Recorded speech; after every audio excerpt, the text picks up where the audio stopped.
Hi there, I'm Dr. Sarah Lambert and I'm an Honorary Research Fellow with Deakin University in Australia.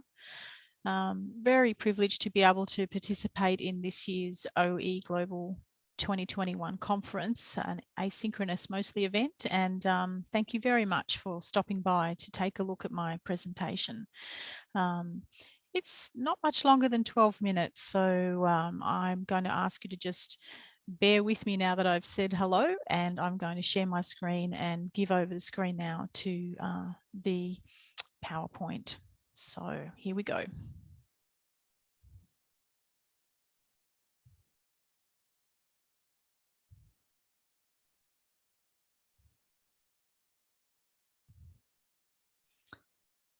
Okay, so my topic for OE Global 2021 is Better Textbooks, Better Graduate Outcomes, Diversifying OER as part of curriculum renewal. And I want to talk to you today about the National Scoping Study looking into the potential of OER texts in Australia that I have recently led. And this study found that social justice principles that relate to both the cost and the socio-cultural relevance of university texts and readings do matter to Australian students and staff. The study found that OER texts can be a transformational institutional strategy to address digital access, learning material costs, and inclusive experiences for higher education students. But before I continue, I want to acknowledge that I'm speaking to you today from Dja Dja Wurrung First Nations country in Australia. And this is about 2 hours north of Naarm, which is also known as Melbourne, on unceded territory.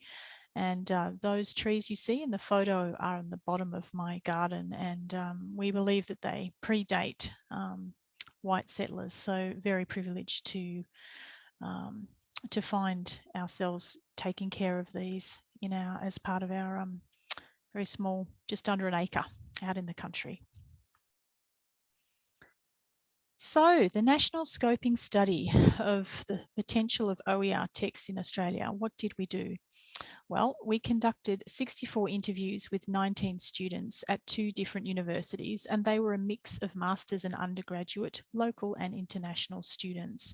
And I want to acknowledge my collaborator, Habiba Fidel, who worked with me very consistently on this project and was responsible for half of those interviews. And we also did a national online survey of teaching staff that scooped up a wider sample of academics with less and in fact sometimes no knowledge of OER.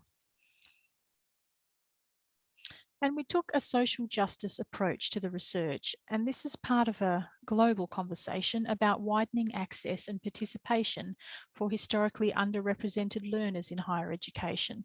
And so a social justice approach evaluates the impact of technological initiatives in terms of the way that learners who by circumstance have less are able to be provided with more resources, more recognition, and more representation. So some context for our international participants today. In Australia, we have had legislation that prevents universities for charging students for materials on top of their course fees. And historically, this has meant that our university libraries have played a very significant role in purchasing additional copies to loan to students. And also, this has developed into being responsible for digital access. So we expected that students would be less concerned about the costs and access of books here than in the USA and Canada, where much of the OER textbook scholarship is produced. However, students were often shocked at the prices of textbooks, but nevertheless, they often felt they needed or wanted to purchase one, particularly if they were not confident of the subject matter or if they were studying at distance and didn't have the option of going to the campus library for a loan. But we also found that with the complexities of digital licensing that we're currently experiencing, it's getting harder for libraries and students to get copies of digital texts.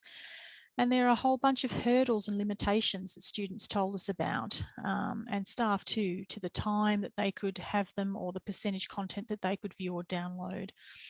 And so this is producing, I think, a shift in the context, and it's leading students to increasingly more complex workarounds to try and get full or complete access. Students were making some very difficult and strategic decisions about what books to buy based on many factors, including confidence in a subject, whether they could pass with the lecturer's PowerPoints, or whether they were aiming for a higher grade. And so in this context, some of the key findings we made was that Australian academics are interested in OERs and OER texts to take the pressure off students to purchase textbooks, to deal with restrictive licensing, as well as to enhance the relevance and bring their curriculum up to date. So that was quite exciting, and I will talk more about that shortly. But first, we also came across 5 different models, or 5 ways that academics had been integrating OER into the curriculum or planning for that. Of course, you could have a single OER for a unit, and then a single or multiple OERs within a reading list for a particular unit. Multiple OERs were always an option, maybe collaboratively developed across a course. A lot of potential there for a consistent and high value experience for students at the course level. A quick fix option was sometimes just having an OER as a recommendation parallel to the commercial text, and then also co-creating OER with students through assessment.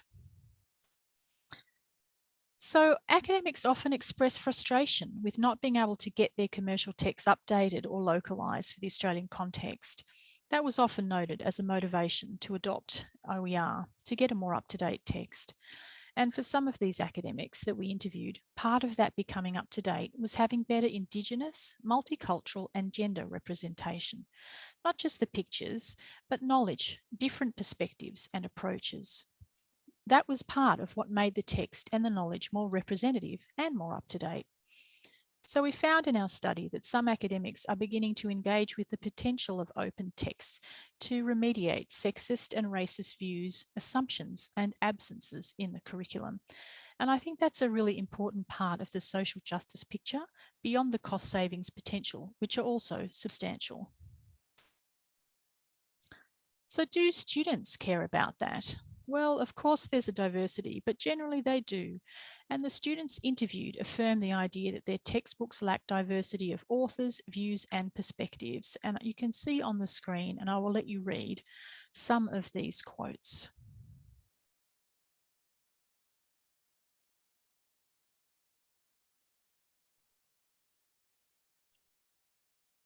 Many students talked about a lack of gay people and Indigenous people and communities, and they framed this as unsurprising. They weren't expecting them to be there. So I find that quite sad and perhaps quite troubling, the low expectations of the textbook content with regards to social inclusion. And when students did have good examples of inclusive text, they framed these as being an exception, and in fact staff did too. So yes, this is important for us to deal with as educators. We left with its perspective that it's important for us to begin to diversify content as educators and not leave students with the perspective that there was no one like them in the whole textbook. And this interesting quote from a female international student provides some nuance. I do feel that business is a kind of male-dominated field. They don't want to exclude females, but they do not recognise them as well, kind of like that. So here the student is talking about under-recognising women's expertise and contribution, underplaying their importance. It's a subtle but no less problematic side of gender stereotyping in particular fields, and I think it's important that we watch out for that and correct those type of subtle stereotype reinforcements. And of course, OER are a great vehicle for being able to modify the text. And so this connects to international research on belonging. And belonging is important for underrepresented and minority students. And it's often talked about in terms of inclusion in the class and on campus, but also what about inclusion online in the curriculum and in the readings? We think this is also important to look at, and this was the focus of a pilot study from Nussbaum in 2020, who found that it did in fact make a difference for first in family students if they had a diversified text. The diversified text reduced feelings of not belonging that they experienced as financially constrained first-generation students. And also, I was interested in recent research into belonging that connects students' mental health with their performance. So a lack of belonging can impede study, increase anxiety and depression. But those benefits to underrepresented students, important as they are not the only potential benefit. And our study very importantly found that it can improve graduate outcomes for all students. So the diversification of texts that portrayed a wider variety of perspectives and knowledges would be better preparing students for the world and the workplace after graduation. And students agreed. They felt that the diverse knowledges and points of view presented would assist them to be better teachers, nurses, and counsellors. And so caveats to that though, we didn't find that staff or students felt equally as concerned about the need for diversification and felt that it was in fact related to the topic and the discipline. Foundational topics were commonly talked about as being less of an issue. You know, maths is just maths. There's not really an opportunity to insert people in it. But social science topics were regularly singled out as very important, and also more advanced or applied topics in the hard sciences like environmental engineering, for example. And there was also a feeling that you could take a curriculum approach because it wasn't really necessary to have that kind of deep diversification on every unit, but it was certainly thought to be required at a course level. And that, of course, implies some cooperation between staff at a curriculum approach. And so overall, we found that OER could be transformational institutional strategies to address digital access, learning material costs, and inclusive experiences for higher education students. The international recommendations involve considering the socio-cultural inclusion as well as the economic benefits to students. So for example, one way this could present in your institution would be the provision of OER grants with requirements to adopt diversity, equity and inclusion guidelines or standards. And so I'm presenting today a new definition of open textbooks based on our findings.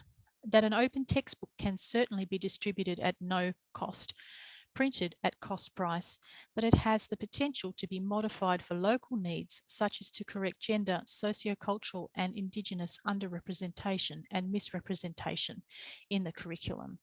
And so this is driving at a more broadened approach to the notion of social inclusion in the literature, beyond the technical access, beyond the all abilities, to the all cultures, genders, and identities. So what's next?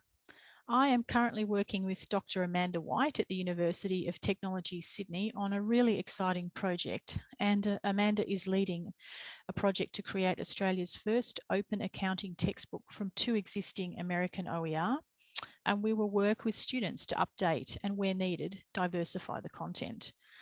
So we plan to incorporate the OpenStax diversity guidelines into the textbook reviewer feedback sheet, and eventually to use a selection of the modified chapters in 2 to 3 different courses. There will also be a research component. We'll be looking at staff and students' perceptions of the pros and cons of current versus the new revised textbook, and the pros and cons of co-creating and revising a textbook between staff and students. And so over the next few slides, I have the references that I have talked about in this presentation, but you might like to also go to the project website for further information. It's australianopentextbooks.edu.au. I'm also very active with updates on Twitter. I'm Sarah Lambert Oz, so you may like to follow me there. Thank you very much for your time.